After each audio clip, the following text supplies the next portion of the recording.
अब हम अपना तीसरा मिशन डिस्कस करने जा रहे हैं जिसका नाम है प्रोवाइड फाइनेंशियल फ्रीडम। तो फाइनेंशियल फ्रीडम होने का मतलब क्या होता है, इसका अर्थ क्या है? फाइनेंशियली फ्री या फाइनेंशियल फ्रीडम का मतलब है कि हमारे पास पैसे और टाइम दोनों एक साथ मौजूद हैं। जैसे एग्जांपल लेते हैं हम किसी भी इंसान का जो एक अच्छी कंपनी में जॉब कर रहा है और उसका बहुत बड़ा पैकेज लगा हुआ है और वो बहुत सारे पैसे कमा रहा है। तो उसके पास पैसा तो बहुत सारा होगा, लेकिन क्या उसके पास टाइम होगा? नहीं, टाइम तो बिल्कुल नहीं होगा, क्योंकि दिन से सुबह से रात तक वहाँ वो कंपनी में जॉब ही करता रहेगा, अपना काम ही करता रहेगा। उसके पास पैसा बिल्कुल होगा, पैसा तो बहुत होगा, लेकिन समय बिल्कुल होगा ही नहीं कि वो उस पैसे को अपने ऊपर खर्च कर पाए, अपनी लाइफस्टाइल को उस पैसे से चेंज कर सके। वो कुछ कर ही नहीं सकता, हेल्पलेस है वो एकदम। उसके पास टाइम ही नहीं है उस पैसा खर्च करने का। पैसा कमा तो रहा है पर खर्च करने का टाइम ही नहीं है। तो क्या वो इंसान फाइनेंशियली फ्री कहलाएगा? बिल्कुल नहीं कहलाएगा, है ना? और एक दूसरा इंसान आता है, वो जिसके पास की बहुत सारा समय है लेकिन उसके पास पैसा ही नहीं है। तो क्या वो इंसान फाइनेंशियली फ्री होगा? नहीं। तो फाइनेंशियली फ्री होने का मतलब है कि हमारे पास मनी और टाइम दोनों एक साथ हों। ये दोनों एक साथ कब होंगे? ये दोनों एक साथ कैसे हो सकते हैं, ये इनवे के थ्रू मैं बताता हूँ कैसे होंगे। पहले थोड़ा एनालिसिस और करते हैं इस बात का। मनी, टाइम, एनर्जी, ये तीन चीज़ें होती हैं और हमारे लाइफ के तीन एज ग्रुप होते हैं। Under 25 when we are students, 25 to 60 when we are in the working class, and 60 and above when we get retired. Okay. तो जब हम अंडर 25 होते हैं तो क्या हमारे पास अपना खुद का मनी होता है? नहीं होता, हम लोग डिपेंडेंट होते हैं दूसरे पे, तो मनी पे क्रॉस लग जाएगा। टाइम होता है? होता है। एनर्जी होती है? होती है ना? टाइम तो रहता ही है, क्योंकि कॉलेज सुबह जाते हैं, शाम को फिर उसके बाद फ्री रहते हैं, और कॉलेज में भी दिन में भी काफ़ी फ्री टाइम रहता ही है हम लोग के पास। और एनर्जी तो है ही। और 25 से 60 की जब एज ग्रुप में हम लोग एंटर करते हैं, तब हम वर्किंग क्लास में आ गए, मान लो कॉलेज के बाद हमारी जॉब लग गई, पैकेज लग गया कहीं। तो उस समय हमारे पास अपना खुद का मनी होगा, लेकिन जैसा कि पहले बताया कि टाइम नहीं रहेगा। टाइम बिल्कुल भी नहीं होगा उस पैसे को खर्च करने का, क्योंकि सुबह से शाम तक काम करेंगे, फिर ओवर टाइम, कंसाइनमेंट्स और पता नहीं क्या क्या चीज़ें, सारा कुछ होता है, सबमिट करना होता है जॉब में, तो बिल्कुल टाइम नहीं रहता है। सुबह आ जाते हैं, शाम को आते हैं, थक जाते हैं, थोड़ी देर आराम करने का भी मौका नहीं मिलता है। तो टाइम तो बिल्कुल ही नहीं होता है इस एज में। एनर्जी होती है थोड़ी बहुत, पहली एज से थोड़ी कम होती है पर होती है।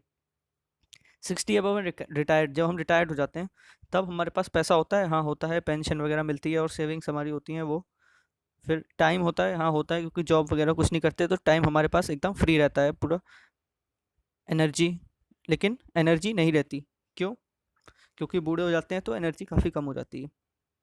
तो यहाँ पर हमने देखा कि हमारे लाइफ के तीन फेजेस थे। इन तीनों फेजेस में कुछ ना कुछ चीज़ मिसिंग थी, एक ना एक चीज़ मिसिंग है। मनी, टाइम और एनर्जी, तीनों में से एक ना एक चीज़ मिसिंग है। और हम फाइनेंशियली फ्री तब तक नहीं हो पाएंगे जब तक हमारी लाइफ के तीनों फेजेस में ये तीनों चीज़ें हमें एक साथ ना मिल जाए। मनी, टाइम और एनर्जी जब तक एक साथ हमें नहीं मिलेगा, तब तक हम फाइनेंशियली फ्री नहीं कहलाएंगे। तो ऐसा हम क्या करें कि फाइनेंशियली फ्री बन पाएँ? है ना? ये तो सब नॉर्मल लोगों की बारे में बताया हमने कि नॉर्मल लोगों का लाइफस्टाइल कैसा होता है। उनका लाइफस्टाइल यही होता है, वो पूरे जीवन भर फाइनेंशियली फ्री नहीं बन पाते। तो हम ऐसा क्या करें कि फाइनेंशियली फ्री बन जाए? तो एक तरीका है क्या, कि अगर हम 25 से बिलो स्टूडेंट्स हैं, तब हमारे पास कहीं से भी एक ऐसा सोर्स हो जाए जहाँ से हमारे पास मनी आने लगे, पैसा आने लगे। और ठीक ठाक पैसा है, बहुत सारा पैसा है, इतना है कि जितना जॉब वाले लोग कमाते हैं उनसे भी करीब 2-3 गुना ज़्यादा आने लग जाए, है ना? इतना पैसा अगर हमारे पास आने लग गया, तो हम बोलेंगे कि अंडर 25 एज में हमारा जो मनी वाला कॉलम है उसमें हमारे टिक लग गया। और जब हमारे वहाँ टिक लग गया, तब 25 की एज के अंडर में हम फाइनेंशियली फ्री बन गए। अब 25 से 60 की एज क्या होगा, कि जब हमारे पास पहले से ही इतना इनकम का एक बढ़िया सा सोर्स है, इतना ज़्यादा पैसा आ रहा है तो जॉब करना हमारे लिए एक बाउंडेशन होगी, या जॉब करना हमारे लिए एक ऑप्शन होगा। तो ऑब्वियस सी बात है कि हमारे पास एक ऑप्शन होगा कि हम जॉब करें या ना करें। और बिल्कुल ऑब्वियस सी बात है कि अगर हमारे पास 2-3 गुना ज़्यादा पैसा पहले से ही आ रहा है, तो हम जॉब क्यों ही करेंगे, है ना? बिल्कुल ही नहीं करेंगे। तो जब जॉब नहीं कर रहे हैं तो हमारे पास टाइम हो जाएगा, क्योंकि जॉब तो करनी ही नहीं है अपनी मर्ज़ी से। है ना? पैसा तो पहले से ही आ रहा है, हमारी मर्ज़ी थी, हमने जॉब नहीं की, तो जॉब नहीं की तो टाइम बच गया हमारे पास बहुत सारा, तो यहाँ पर भी टिक लग गया। अब 60 के अबव एनर्जी, इसको तो हम कहीं से ला नहीं सकते, ये तो नेचुरल है ना? तो अब हमने ऐसा एक काम किया जिससे कि अंडर 25 हमारे पास पैसा आया, तो उस काम के कारण शुरू के हमारे 60 साल जीवन के फाइनेंशियली फ्री होकर हम जी पाए। अब ऐसा कैसे होगा? ऐसा इन्वे के थ्रू होगा।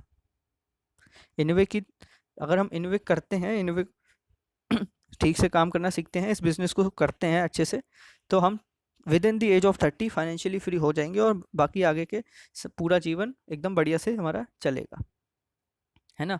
तो फाइनेंशियली फ्री हो गए, मनी का हमने देखा कि अंडर 25 मनी आ जाए। तो अब उसी चीज़ को आगे बढ़ाते हुए ये देखेंगे कि मनी आता कैसे है ना? मनी किस चीज़ का मिलेगा? तो यहाँ पर जो हमें पैसा मिलता है वो मिलता है प्रमोशन का। अब पैसा, प्रमोशन, ये सब क्या है? तो बताते हैं अभी प्रमोशन क्या है। प्रमोशन का मतलब होता है एडवर्टाइजमेंट। जैसा कि सुना होगा कि टीवी में भी आता है कि मूवी का प्रमोशन करने कोई आया, है ना? या एक्ट कोई भी सीरियल वगैरह आता है तो उसके भी एक्टर्स जो लोग होते हैं वो अपने सीरियल या मूवी को प्रमोट करते हैं, बोलते हैं प्रमोशन हो रहा है उसका, है ना? तो ये होता है प्रमोशन, एडवर्टाइजमेंट का ही दूसरा नाम है प्रमोशन। प्रमोशन कई बार और भी सुना होगा कि फर्स्ट क्लास से सेकंड क्लास में प्रमोशन, एक किसी पोस्ट से दूसरी पोस्ट में प्रमोशन। तो बेसिकली अर्थ क्या हुआ कि उसकी किसी भी चीज़ की वैल्यू बढ़ाना, उसकी पोस्ट को बढ़ा, इंसान की पोस्ट को बढ़ाना, उसकी वैल्यू को बढ़ा देना, ये होता है एक्चुअल अर्थ प्रमोशन का। तो एडवर्टाइजमेंट में ही यही करते हैं। क्या करते हैं कि किसी भी चीज़ की वैल्यू को बढ़ाया जाता है थ्रू एडवर्टाइजमेंट। कैसे बढ़ाया जाता है? हम लोग देखते हैं कि कई बार टीवी में एडवर्टाइजमेंट दिखाते हैं कि माउंटेन ड्यू पीक पर कोई इंसान पहाड़ कूद गया, है ना? कोई हवाई जहाज़ से नीचे कूद गया। लेकिन क्या असलियत में ऐसा होता है? नहीं होता। वो लोग क्या कर रहे हैं? उसको प्रमोट करके दिखा रहे हैं। उसकी चीज़ के लेवल को अपग्रेड करके बता रहे हैं कि हमारी चीज़ ऐसी है। ठीक है? और वो बहुत इंपॉर्टेंट भी है कंपनी के लिए, क्योंकि जब तक कोई कंपनी अपनी प्रोडक्ट्स का एडवर्टाइजमेंट नहीं करेगी, तो पूरी दुनिया में किसी को क्या पता कि इस नाम की कोई कंपनी एग्ज़िस्ट करती भी है। और अगर यही नहीं पता होगा तो कोई उनके प्रोडक्ट्स क्यों ही खरीदेगा? और अगर नहीं खरीदेगा तो फिर क्या होगा? जब नहीं खरीदेगा तो कंपनी को प्रॉफिट कहाँ से होगा, जब उनके प्रोडक्ट्स नहीं बिकेंगे तो, है ना? तो इसलिए प्रमोशन बहुत इंपॉर्टेंट है हर कंपनी के लिए। अब प्रमोशन के फील्ड में पैसा है या नहीं है, कितना है ना? इसका अंदाज़ा इसी बात से लगाया जा सकता है कि जो टीवी में हम लोग एडवर्टिजमेंट्स देखते हैं वो बॉलीवुड के एक्टर्स या क्रिकेटर्स, बहुत अमीर अमीर लोग करते हैं, है ना? ये अमीर अमीर लोग क्यों करते हैं? क्योंकि इस इंडस्ट्री में, एडवर्टाइजमेंट की इंडस्ट्री में बहुत सारा पैसा है। क्योंकि इन लोग के पास तो पहले से ही पैसा था। अगर थोड़ा बहुत पैसा भी कम पैसा होता, अगर थोड़ा बहुत मिल रहा होता तो ये लोग नहीं आते, सोचते छोड़ो इतना टाइम वेस्ट करेंगे एक ऐड बनाने के चक्कर में, तो इससे अच्छा है कि कुछ और करते हैं। लेकिन यहाँ पर पैसा बहुत है। वो लोग क्या करते हैं, एक बार अपना एडवर्टाइजमेंट बनाकर छोड़ देते हैं, फिर उसके बाद उनको लगातार पैसा आता ही जाता है। जितनी बार उनका एडवर्टाइजमेंट प्ले होगा टीवी पे, उतनी बार उनको पैसा मिलेगा। तो इसलिए इस इंडस्ट्री में पैसा बहुत है। अब इसका एक एस्टिमेशन करते हैं। मान लो कोको कोला की बोतल है 15 रुपए की। जो 15 रुपए की वो बॉटल है, उसमें जो फ्लूइड हम पीते हैं, काला काला कार्बोनिक एसिड मिला हुआ सब, वो जो फ्लूइड पीने वाला असली ड्रिंकेबल जो चीज़ होती है, उसका कॉस्ट होता है सिर्फ 85 पैसा। अगर वो सिर्फ 85 पैसे का है तो हमें 15 रुपए की वो बॉटल क्यों मिल रही है? बीच का इतना रुपया कहाँ चला गया? तो बताते हैं कि कहाँ चला गया। वो जो 85 पैसा है, मान लेते हैं कि वो 1 रुपए का है ना, 1 रुपए का लिक्विड है मान लेते हैं। फिर 1 रुपया उस फ्लूइड की पैकेजिंग में जाएगा, 1 रुपया उसका होल सेलर लेगा, 2 रुपया उसका रिटेलर लेगा, और 2 रुपया उसका ट्रांसपोर्टेशन कॉस्ट होगा, है ना? और भी बहुत सारी टैक्सेस वगैरह, और फिर कंपनी का प्रॉफिट, ये सब लगा के ये सब टोटल बनेगा जाकर करीब 9 रुपए का। जब ये 9 रुपए का टोटल बना 15 में से, तो फिर बचे हुए 6 रुपए कहाँ चले गए? तो पता है ये 6 रुपए कहाँ गए? ये 6 रुपए जाते हैं कम इस प्रोडक्ट के एडवर्टीजमेंट करने में। इस प्रोडक्ट के एडवर्टीजमेंट में 6 रुपए जाते हैं। तो 15 रुपए की एक चीज़ में 6 रुपए एडवर्टीजमेंट में जा रहे हैं, है ना? तो ऑब्वियसली इस सेक्टर में बहुत सारा पैसा होगा। लेकिन इस जो ट्रेडिशनल सिस्टम है, जहाँ पर डायरेक्टली जो एडवर्टीजमेंट का पैसा है वो सब ले जा रहे हैं, इतना सारा पैसा तो है ही, लेकिन इसमें एक गड़बड़ है। गड़बड़ क्या है कि ये जो एडवर्टीजमेंट का इतना सारा पैसा है, ये किन लोगों को मिल रहा है? ये उन लोगों को मिल रहा है जो लोग पहले से ही रिच हैं, पहले से ही अमीर हैं, जिनके पास पहले से ही बहुत सारा पैसा है। लेकिन क्या हो अगर ये एडवर्टीजमेंट का पैसा हमें मिलने लग जाए, कुछ ऐसा हो कि ये जो पैसा है, इतना सारा पैसा है, ये उन लोगों को मिले जिन लोगों को इस पैसे की ज़रूरत है, जो लोग इस पैसे की कद्र करते हैं, जिनको इसकी ज़रूरत है, जिनको इसकी बहुत नीड है ना? क्योंकि वो लोग अमीर हैं, उनके पास पैसा जा रहा है। कुछ ऐसा प्लेटफॉर्म होना चाहिए जिससे कि ये सारा पैसा हम लोगों को मिले, हमारे जैसे लोग जिनको पैसे की सही में असलियत में ज़रूरत है। तो इसी प्रॉब्लम को सॉल्व करने के लिए ये प्लेटफॉर्म बनाया गया, जिसमें ये जो सारा पैसा है वो प्रमोशन का पैसा हम लोगों को मिलता है। अब ये कैसे मिलता है? हम लोग तो प्रमोशन करते नहीं, हम लोग क्या टीवी में आते नहीं, तो हमें कैसे मिलेगा ये पैसा?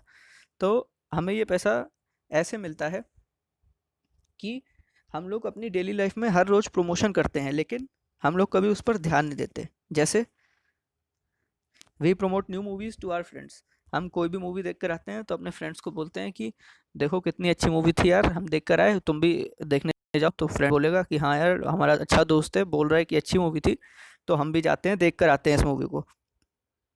तो हमने क्या किया? मूवी का प्रमोशन किया, हमारी वजह से मूवी के टिकट ज़्यादा बिके, हमारी वजह से मूवी वाले को प्रॉफिट हुआ।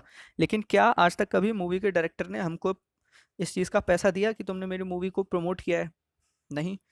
और ऐसा ही कई बार होता है, हम लोग नए कपड़े खरीद के लाते हैं, तो हमारे कोई फ्रेंड्स वगैरह या फैमिली रिलेटिव्स बोलते हैं हाँ यार, तुम्हारे कपड़े तो बहुत बढ़िया हैं, कहाँ से खरीदे?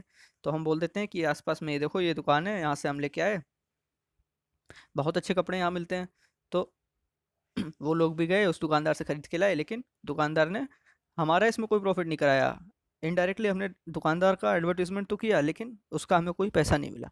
और भी हम कई चीज़ों में एडवर्टीजमेंट करते हैं, जैसे कि ई कॉमर्स साइट्स हम प्रमोट करते हैं, बोलते हैं कि ये देखो अमेज़न से शॉपिंग हमने की है, सस्ते में इतनी अच्छी चीज़ आ गई है ना। मूवी एक्टर्स खुद को प्रमोट करते हैं, सो मूवी का प्रमोशन वो तो बताया ही था। Various manufacturers promote their products using actors fame, actor का फेम का इस्तेमाल करके वो लोग अपने अपने प्रोडक्ट्स को प्रमोट करवा देते हैं। Every one uses promotion for their own benefit, हर कोई अपने बेनिफिट के लिए प्रमोशन का यूज़ करता है। तो क्या हम नहीं कर सकते? बिल्कुल कर सकते हैं। ठीक है, तो प्रमोशन का पैसा मिलता है। तो अगर हम इनवे को प्रमोट करते हैं अपने फ़ायदे के लिए, अगर हम इनवे को प्रमोट कर देते हैं, तो हमारी प्रेजेंटेशन स्किल्स और कम्युनिकेशन स्किल्स डेवलप होती हैं, ऑब्वियसली होती हैं, जैसा कि पहले बताया गया। और उसके बाद हमें इनवे 4 टाइप्स की बोनस इनकम भी देती है। कौन कौन सी बोनस इनकम है? पहला है रेफरल बोनस, दूसरा है मंथली बोनस, तीसरा है रॉयल्टी बोनस, और चौथा है फंड इनकम। इनको डिटेल्स में अगले वीडियो में देख लीजिए।